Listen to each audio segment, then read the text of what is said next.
Bonjour à tous, je suis Maxime Gély, conseiller en investissement chez Risers. Je vous propose aujourd'hui d'aborder le thème suivant, comprendre la fiscalité d'un placement en private equity. Ayant suivi nos précédents tutoriels, vous l'aurez compris, un placement en private equity signifie acheter directement des titres auprès d'une société non cotée ou par l'intermédiaire d'un fonds de gestion de type FIP ou FCPI. Afin de dynamiser la croissance des jeunes sociétés et d'orienter l'épargne des Français vers ce type d'investissement, les pouvoirs publics ont mis en place des avantages fiscaux.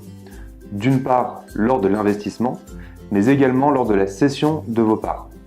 Les sociétés doivent donc répondre à certains critères d'éligibilité comme répondre aux critères de PME européenne, à savoir ne pas dépasser 250 salariés, 50 millions d'euros de chiffre d'affaires et 43 millions d'euros de total bilan. Avoir moins de 7 ans d'activité ou se développer sur un nouveau marché.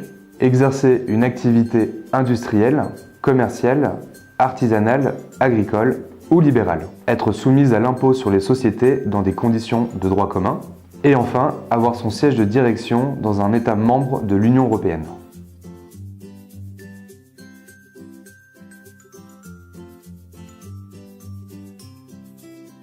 L'investissement au capital de sociétés non cotées éligibles permet à tout contribuable français de réduire son impôt sur le revenu.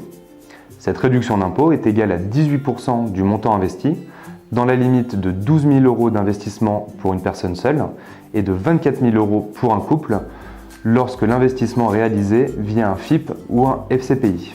Lorsque l'investissement est réalisé directement auprès d'une société, les montants maximum d'investissement sont alors de 50 000 euros pour une personne seule et de 100 000 euros pour un couple.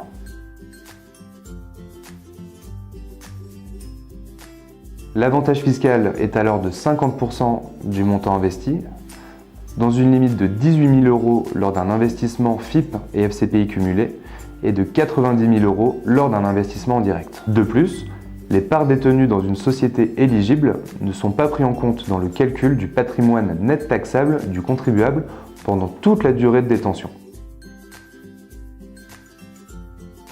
Afin de conserver votre avantage fiscal, il vous faudra conserver vos parts pendant une durée minimale de 5 ans. Lors d'un investissement direct, il peut arriver qu'une sortie soit effectuée avant la période imposée des 5 ans.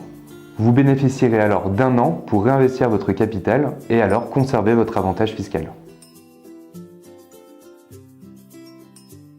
Pour un investissement direct, vos plus-values sont à intégrer sur votre revenu, dans la catégorie des revenus de capitaux mobiliers, après un abattement de 50% si vous détenez vos parts depuis au moins 2 ans, et après un abattement de 65% si vous détenez vos parts depuis plus de 8 ans.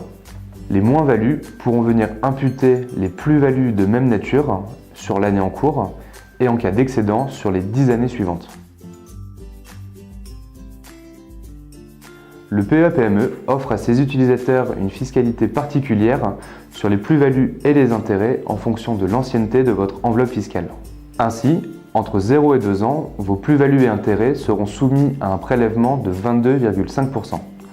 Entre 2 et 5 ans, ce taux de prélèvement s'abaisse à 19%. Au-delà de 5 ans, vous serez totalement exonéré d'impôts sur vos plus-values et intérêts.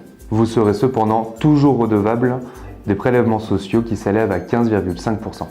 Il est important de souligner que tout retrait sur votre PEA-PME avant les 8 ans de détention entraînera la clôture de ce dernier. Si vous décidez d'opérer un retrait après les 8 ans de détention, la clôture sera alors facultative. Cependant, vous n'aurez plus la possibilité de faire de versement sur votre plan épargne en action. De nombreux avantages fiscaux existent lors d'un investissement en capital risque. Le risque de perte en capital étant élevé, l'attrait fiscal ne doit pas être la seule motivation de votre investissement. Si vous avez la moindre question sur la nature de l'avantage fiscal dont vous avez droit, n'hésitez pas à vous rapprocher d'un conseiller en investissement. À bientôt!